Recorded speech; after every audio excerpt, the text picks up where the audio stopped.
Boy, oh boy, oh boy. What a way to start 2026. First, we got crazy snowstorm on the horizon, which is just, wonderful. And then, here's what's even better. I have people at Amazon who don't believe that this book series of mine is written by somebody with a disability.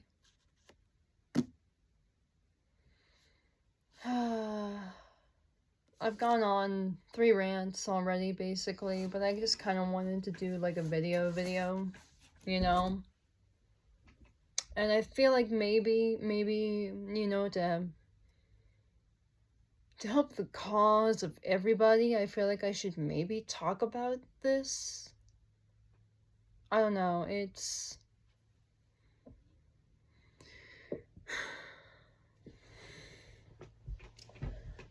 I don't know how else to... Like, I can't wrap my head around how this even happened. Like, I truly can't. Like, how can you even make a determination, or think you've come to make a determination that somebody's book doesn't belong in a category simply because, I'm gonna show a couple of books. 1 second.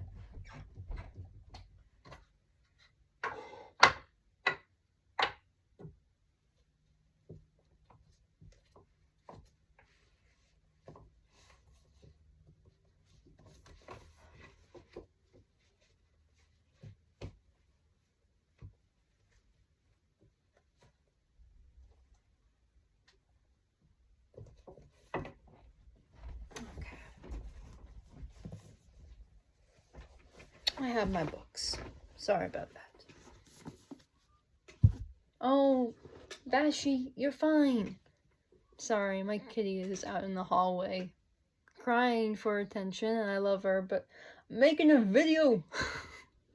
You're not alone. I love her, I do. She's okay. She has food and water. She's okay. She's just a little attention hog. I'll edit a picture of her onto the screen somewhere. You can see her. She's cute. Okay. Oh, what was I doing? Oh, yeah. Alright. I'm gonna show some books. This is disabled representation. All 3 of these characters have some form of ADHD or dyslexia. This is Young Reader's disabled representation. Geek Girl, written by Holly Small, is the story of an undiagnosed woman. Harriet Manners is autistic. Author said so herself. Out of My Mind. Beautiful book, by the way, I'm still reading. Is a story about a girl with cerebral palsy. Melody has cerebral palsy. No, it was not written by someone who has cerebral palsy, but the woman who wrote it, I've known people with cerebral palsy. She got it pretty right. The Asparagus Bunch. Beautiful book. Written by, a woman who is probably neurodivergent like the rest of us. Comes from a neurodivergent family. Beautiful book. Again, this is representation of a boy on the spectrum. A Kind of Spark, representation of a girl on the spectrum. Kitty, representation of girls on the spectrum. Role model, representation of a girl on the spectrum. Show us who you are. representation of a girl on the spectrum and a boy with ADHD.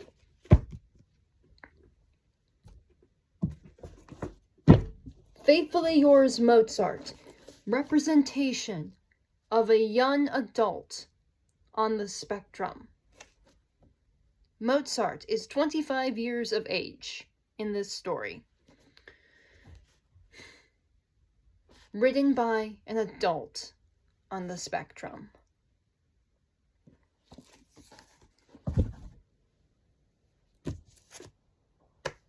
I don't know what makes any of these books here.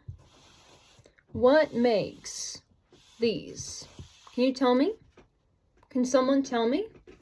What makes these, with the exception of the size, what makes all of these? These. Yes. What makes all of these different and allowed to be in the disability category than mine? Is it because they're modern day stories? Is it because the word autism is in the pages? Is it because you don't believe that disability existed in history?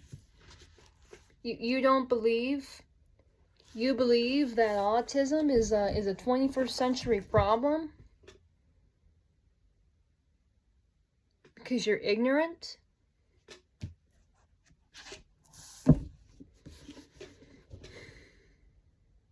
I will read you a scene from book 2. Wolfgang is having a meltdown.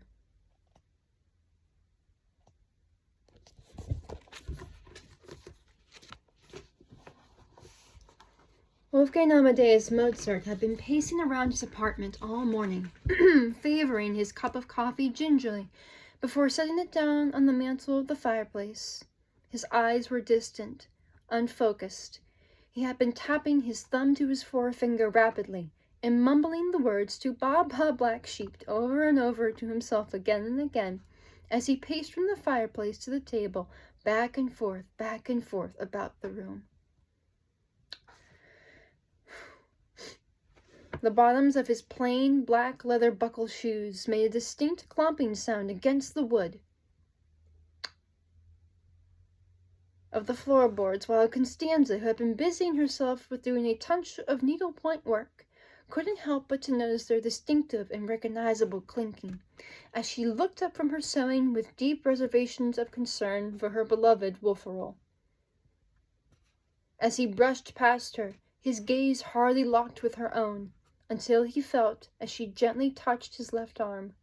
During one of Wolfgang's many turns about the room, Constanza raised her soft voice to stop him. Upon their brief moment of contact, he had barely brushed past her chair once more when she lightly grasped his arm and caught him mildly off guard. "Wolfie?" she spoke up. "Huh?" Mozart murmured, stopping to look at her amidst his pacing. "Are you unwell? You've been walking about the flat quite anxiously," Constanza asked. For the briefest of moments, he looked upon her with an expression that suggested confusion, and yet at the same time it appeared as if he were staring blankly, without much emotion upon his face, except for the faintest twinge of bundled-up worry. He pursed his lips as Constanza waited patiently for him to express himself. It was a fact that since beginning to court her this past Christmas, he had never had this much difficulty in letting her know what was on his mind. However, lately, whenever he attempted to speak, it was almost as if the words in his head were a jumbled mess. All phrases, it seemed, were lost at sea and out of his reach. Truly, the words he wished to say circled and swirled about rapidly, as if caught in the arms of a raging whirlpool.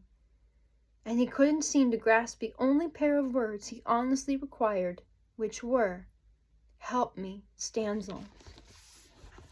Instead, appearing rude and distant, Wolfgang turned his gaze towards the wall near the door to the flat, and resumed his pacing as he said nothing to ease his dear Constanza's troubled heart. Although worried still without much comfort, Constanza didn't take this action personally. After all, she had known Wolfgang long enough to realize, when the world crashed upon him, her only concern was how to assist, and she knew he needed it. But sometimes, help meant a kind word, gentle reassurance, and the reminder that he was safe. "You're thinking about something, I can tell, but you don't have to be afraid or hide it from me," Constanza spoke up calmly. Wolfgang heard her, loud and clear, for a moment or two, as he tapped his fingers together in rapid succession. "Tapping. Tapping is stimming. He is stimming. I do it. When I'm anxious, I tap the sign on my finger." And Wolfgang, historically, was always thrumming on something. Whether it was his fingers, his knees, he might tap the table. He might move his hands. This is based on historical fact. Stimming. He has stimming hands. Wolfgang heard her loud and clear for a moment or two, as he tapped his fingers together in rapid succession,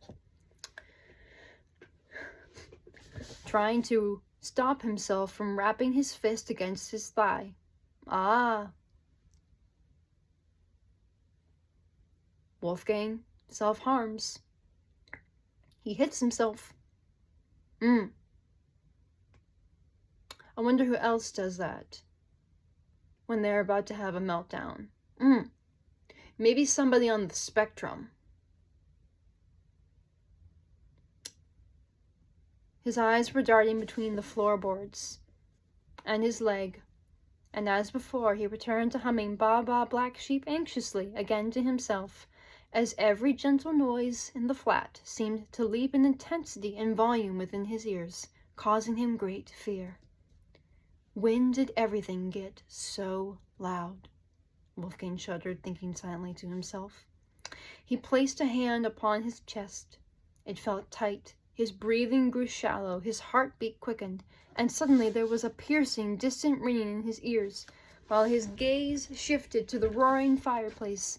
The crackling of the flames seemed so intense in volume and color that Wolfgang could practically swear he felt as if the embers had entered his brain. "Wolfgang, what's wrong?" Constanza asked, noting his distress. Wolfgang shook his head worriedly, and all he managed to do was quietly whimper. He tugged at his frock. His vision unfocused, the room seemed to spin and sway as if he were drunk, forcing him to shut his eyes and cover his ears with his hands. Despite these actions, nothing helped. His breathing quickened. The environment around him wasn't safe. It appeared as if the very walls of this tiny Graben apartment was closing in on him, and he felt a rushing wave of intense panic settle upon his chest.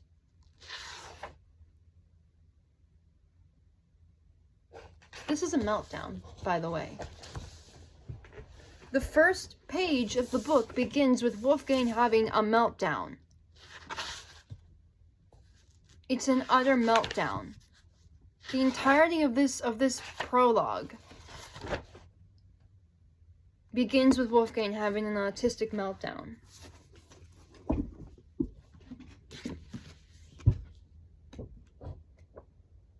Do I need to show you more? Do I need to show more in order to put it out there to the stupid algorithm that this book is autistic-led and autistic,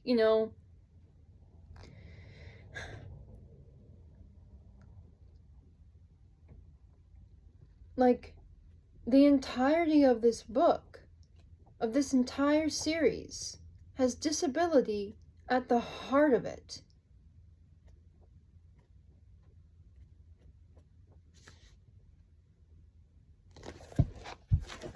Like, I don't even know.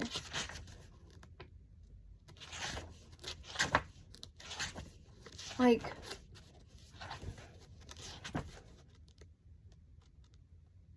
Wolfgang again has an autistic meltdown in what chapter?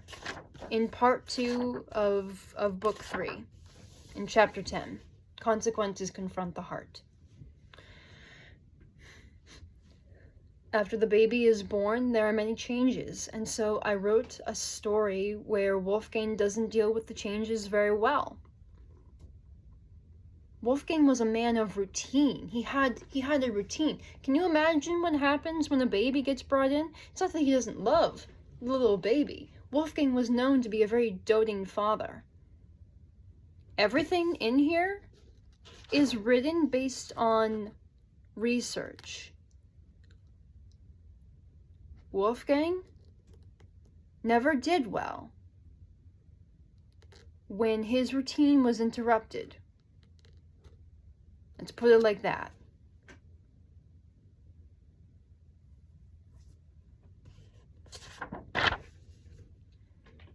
Here is the scene. Chapter 10 of Book 3, Consequences Confront the Heart. Light filtered into the little kitchen space of the Mozart's flat as Wolfgang shuffled his way from the bedroom with little Pimperl at his side. There's his service dog, if you must know. And they existed in that time. You can look it up if you have half a brain in your head.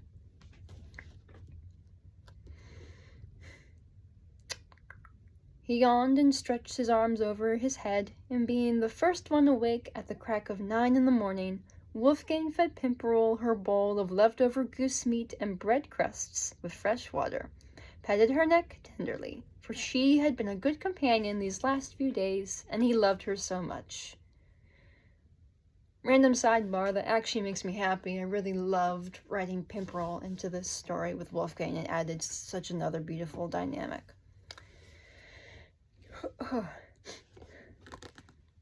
When at last the rest of the family also began to shuffle into the kitchen and began the morning by making up the fireplace and starting a fine breakfast, Cecilia Weber nearly stepped on the poor Pooch's tail, leaping back and staring at her in much anger. "What is that mangy mongrel doing in the kitchen?" she snarled. "Surely you've seen Pimperl, Frau Weber. She's mine and Stanzel's dog, and she always eats with me."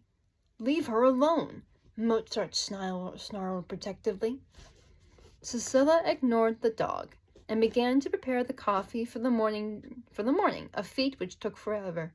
But eventually, once everyone started their tasks, Wolfgang was seated at the little table in the corner of the dining room, was served and sipped on bitter black coffee. All the while he stared at a porcelain bowl of thickly lumpy porridge, which graced his spoon in an uncomfortable manner, while he plunged the utensil into the morning meal. Next to his bowl, which was quite pretty, laid an ivory plate of cold sausages and cheese, along with a less than hot toast, topped by his least favorite of all the jams to exist this side of the world, orange marmalade. Orange marmalade was by far the devil of all jams. This Wolfgang could easily declare, and try as he might, he decreed, the citrusy and sticky mess upon his buttered toast, of which he had been given little choice as Sophia had made it up, was making him uncomfortable as he bit into it and chewed slowly. "I don't like oranges, and I wouldn't even feed this to my horses," Mozart murmured. "It's what you had in the cabinets. Who likes it if not you?" Cecilia sighed with annoyance, eating her own toast with marmalade jam. "Stanzero likes marmalade, but I don't. You see, oranges taste funny, and they make my hands all sticky. I don't like sticky things. Sticky like eggs, you know, and those are slimy too, unless you cook them. And I must say, the oranges stain my lips, my mouth. I like apples and melons and peaches. Those are quite nice. Watermelon is especially a delightful treat, Mozart replied. Enough babbling. I swear you're an impossible man, Cecilia huffed. Wolfgang tapped his fingers together uneasily and began to rattle the spoon against his glass of coffee. The tapping seemed louder. The noise of the flat arose in heightened expressions of anxiety. And between the bites of sticky porridge, his cold toast, he looked up at his mother-in-law with an expression of sheer horror and slight disgust at the prospects for food before him. It's just oranges. I simply do not like them. I didn't mean to be impossible. Mozart trembled quietly. Oh, stop it, Cecilia huffed. Is it edible? Mozart muttered hesitantly. What? It looks edible, Mozart corrected, stuttering. He eyed the meal cautiously and dared to take another spoonful into his mouth, leaving it there momentarily. The texture was no better than gruel, its taste even more appalling. But that, said his mother-in-law, was what a man ought to eat. Bland porridge, toast, and a nice helping of meat and cheeses was quite good for one's health. Though Constanza would have insisted on a healthier meal for her little husband, she was currently unable to cook, and thus Wolfgang was subjected to his mother-in-law and sister-in-law's cooking skills. Of course, Wolfgang decided he would rather eat dirt than chew on this. Seriously, who could suffer eating thick and sticky porridge? Porridge had to be made not like soup, but somewhat in the middle, always with fresh milk, and never sugar, but instead peaches. Stanzel knew how he liked it. She knew how he liked a lot of things, and he knew what he liked. But instead he was made to suffer with his mother-in-law's cooking. Therefore God help them all if he didn't die after eating her food. Wolfgang shoved the porridge back from his place at the table, suffered the sausages, which were quite chewy and rough, while loving the cheese and of course suffering 2 slices of marmalade toast to which he winced with every bite he took. The bread was a tad soggy. It was agonizing. The citrusy orange jam felt like slime from pond in his mouth, and he loathed every second of it. When his wife and he made breakfast, the coffee was made to their specifications. The toast was wonderfully light, and just so, given Wolfgang, as mentioned, preferred his plain buttered toast, porridge made perfectly, and the occasional egg in a glass. But it was not so here. No, sir, forget about a delicious typical breakfast routine, morning rides, and appointments of any sort in his diaries, while Sophia, Cecilia, and Josephina Weber were permanent guests in his house, it would seem. Of course, with the new baby, they were never not in the Mozart house in the 2 days that followed the birth of Raymond, and poor Wolfgang, despite wishing to be by his wife's side and to tend to the baby their way, was instead summoned by a patron of the emperor's to begin writing an Italian opera. And despite the chaos, he attempted to remain unbothered as he wrote his opera rather vigorously.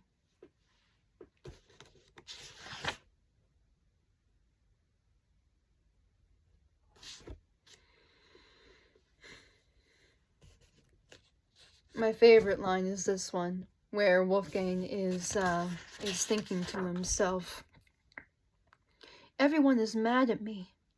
Oh dear, what did I do? I didn't mean to be ungrateful," because he's basically kind of called out about the porridge, and Sophia's like, "You don't like it?" And he goes, "I like Stanzel's porridge." He's like, "Just suffer it. I must eat the porridge. Suffer the toast. Suffer the sticky, sticky porridge. Eat it, Wolfgang. Don't be stingy." He shoved another spoonful in his mouth. Chewing it was like trying to slog down mud. He felt as if he were going to throw up if he ate it. Sticky porridge was the worst. And yet at the same time, though chaos and noise wasn't expected or unusual, everything else besides his poor breakfast routine had changed much in the house over the course of the last few days.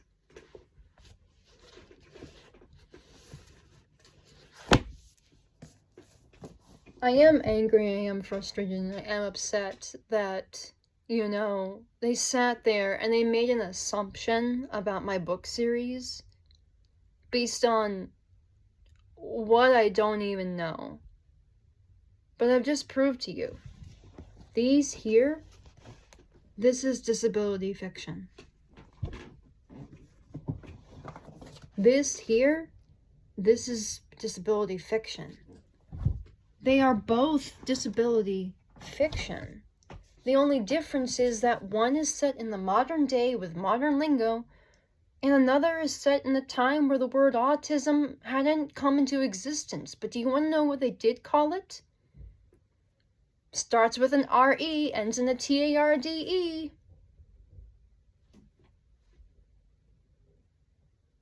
I don't think I have to say it out loud because I don't like this word. Here's another one they would have called him. They would have said, Wolfgang is feeble-minded. Wolfgang's mad. Wolfgang's insane. Reminds you of anyone? Maybe King George, perhaps? I don't know. How about Henrik Gottfried Bach? He was mentally handicapped. And we've forgotten him too.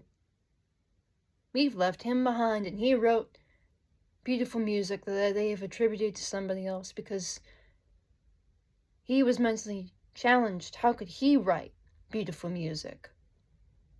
Funny, he did. He did. Just like Wolfgang.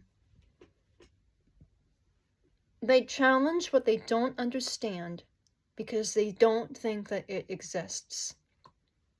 And that is ignorance. That's ignorance. So thank you for joining this chaotic video. I don't usually do too many videos with me these days, just because sometimes I don't have the space, or the voice, or the words, but I'm making this because Amazon decided to take away the categories of disabled fiction and own voices fiction. I shouldn't have to show you this. I shouldn't have to. But I'm going to.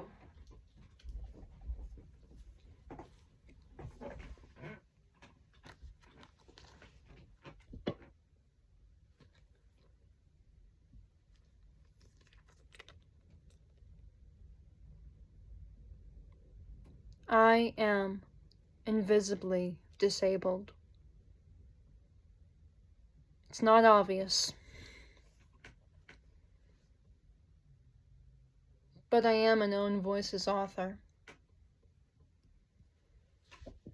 And you've barked up the wrong tree. I will fight for the right for it to be in the disabled category. And I will fight for the right to be included among the own voices authors. Don't think I won't. Hopefully, the small amount of people who I have garnered who like my work, you'll fight with me too, because I'm gonna need all the support in the world. Thank you.